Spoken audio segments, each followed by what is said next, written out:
శత్రువుని ఎలా జయించాలి అంటే మన ఆయుధాలు ఏమిటి అంటే ఇవే. కత్తి అవ్వచ్చు, నోరు అవ్వచ్చు, మనకు అన్నీ తెలుసు. ఒక వ్యక్తిని పడగొట్టాలి అంటే, జయించాలి అంటే మనం ఏ ఆయుధాలు వాడతామో మనకి తెలుసు. అయితే వెంటనే యేసుప్రభు ఏమన్నాడు అక్కడ?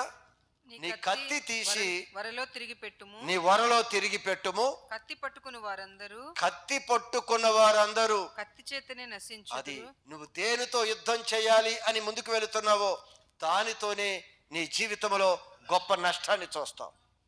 అది ఏ ఆయుధాన్ని నువ్వు వాడుతున్నావు ఎదుటి వ్యక్తి మీద.